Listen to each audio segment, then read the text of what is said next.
আসসালামু আলাইকুম। আপনারা সবাই কেমন আছেন? আশা করি অনেক ভালো আছেন। আজকে একটা নতুন ভিডিও নিয়ে হাজির হলাম আপনাদের সামনে। আজকে আমি শেয়ার করব মানি প্ল্যান্ট গাছ কিভাবে আমি পরিচর্যা করি সেটা দেখিয়ে দিব। আজকে এই যে টেবিলে রান্নাটা আমি অন্যটা দিয়েছি, এটা আমি হাতে বানিয়েছি কাপড় দিয়ে, টুকরা কাপড় ছিল সেটা দিয়ে আমি তৈরি করছি। আর এর আগেরটা ছিল কুশি কাটা দিয়ে, আমার ওটাও হাতের বানানো। এই যে দেখতে পাচ্ছেন টেবিলটা আমি এভাবে গুছিয়ে নিয়েছি। আমার রুমের সব কাজ করা কমপ্লিট হয়েছে। এই যে গোছানো কমপ্লিট। এই যে আমি একটা কর্নার র্যাক বানিয়েছিলাম, আপনাদেরকে শেয়ার করেছিলাম, সেটা আজকে ফিনিশিং করতেছি। আমি অবশ্যই দেখিয়ে দিব ফিনিশিং কীভাবে করতে হয়। এর আগের ভিডিওতে আমার দেওয়া আছে, এর আগে অনেক ভিডিও আছে ফিনিশিং করা, তারপরেও আর একবার আমি দেখিয়ে দিব। এই যে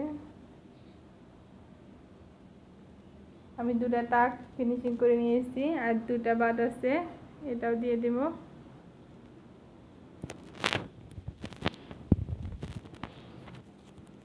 এই যে এই রুমটাও গোছানো কমপ্লিট হয়েছে আমার, দেখতে পাচ্ছেন।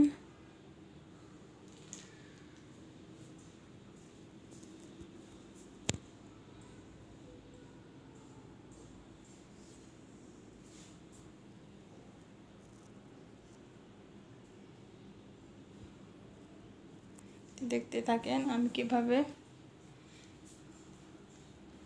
কাজগুলা করি। এই যে এর আগের ভিডিওতে আমি দেখিয়ে দিয়েছিলাম, এই যে এই গাছটা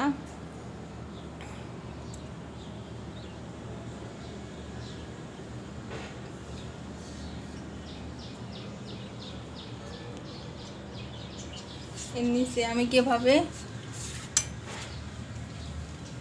আমি করি সেটা আজকে দেখাবো। এই যে দেখতে পাচ্ছেন মাটিটা খুব খড়খড়ো হয়ে আছে, এগুলা মাঝে মধ্যে এই যে ছুরি দিয়ে কিংবা যে কোনো কিছু দিয়ে আগলা করে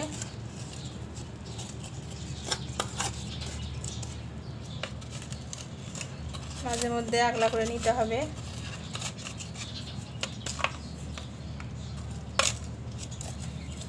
আর আপনারা চাল দেওয়ার পানি, ডাল দেওয়ার পানি অবশ্যই কিন্তু এই গাছের গোড়ায় সপ্তাহে একদিন করে দিয়ে দিবেন।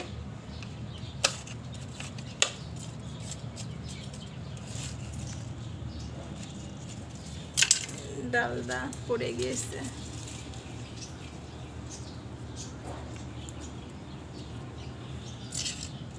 এই যে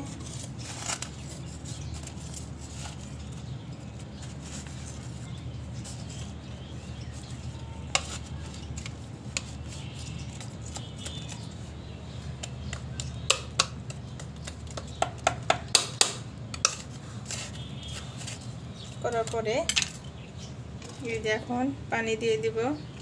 আমি সপ্তাহে, আপনি বললাম তো আমি সপ্তাহে দুদিন করে, আমি সপ্তাহে একদিন করে চালের পানি কিংবা ডালের পানি এই গাছের গোড়া ব্যবহার করি। আপনারাও করবেন, দেখবেন। এই যে এখন পানি দিয়ে দিব। বেশি করে পানি দিবেন না, অল্প করে দিবেন, শুধু মাটিটা ভিজিয়ে দিবেন।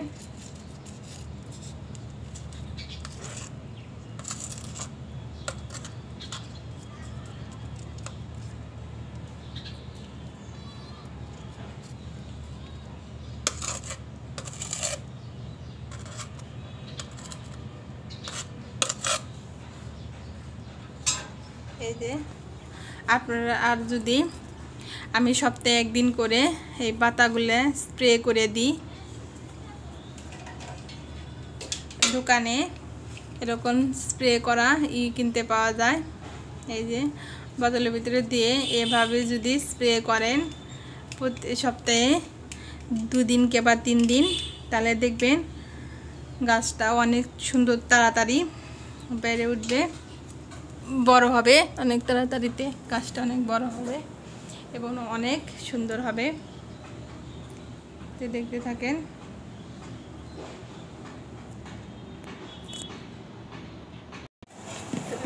তেল ভাজা হয়ে গেছে, এখন জিরা দিয়ে দিব।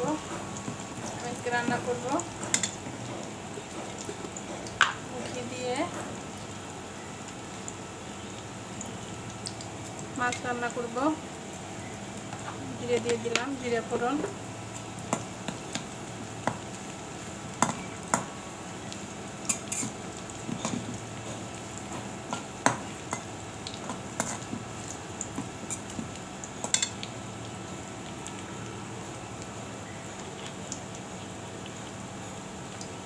একটু পানি দিব।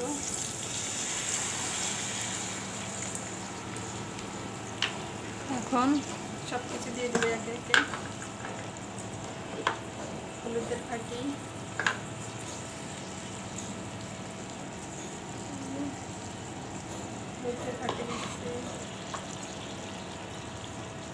এখন এই যে মরিচের দিব, এটা হচ্ছে কাঁচা মরিচ।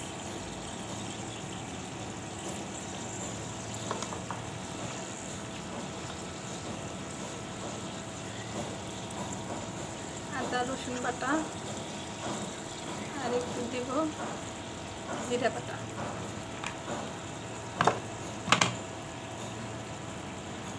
দিব লবণ পরিমাণ মতো।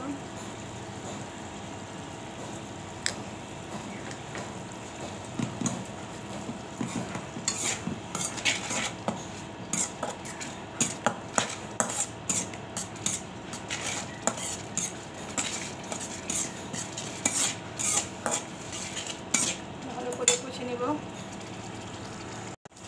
এই যে মাছ আমি দিয়ে দিলাম। মাছটা এভাবে একটু কষে নিব, বেশি কষাবো না, যেহেতু বেলা মাছ এমনি হয়। তারপরে একটুখানি কষে নিব, না হলে আমার কাছে ভালো লাগে না। অনেকে এমনি দিয়ে রান্না করে, কিন্তু আমার কাছে ভালো লাগে না। একটু কষা নিলে মাছের ভিতরে সব কিছু যায়, ভালো লাগে। এভাবে আমি সুন্দর করে কষে নিব।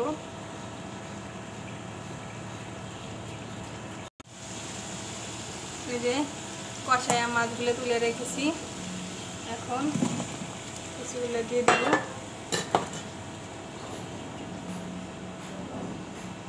দিয়ে এখন ভালো করে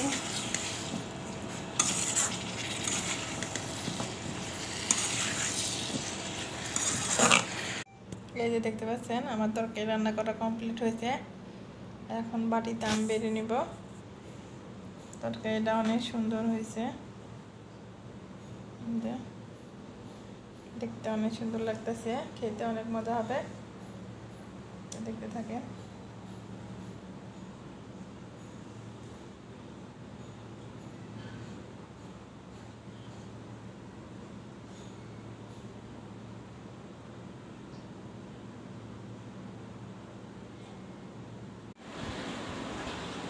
আজকের ভিডিও এই পর্যন্তই।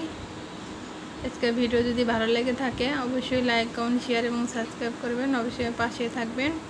ভুল টুল হলে অবশ্যই ক্ষমা দৃষ্টিতে দেখবেন।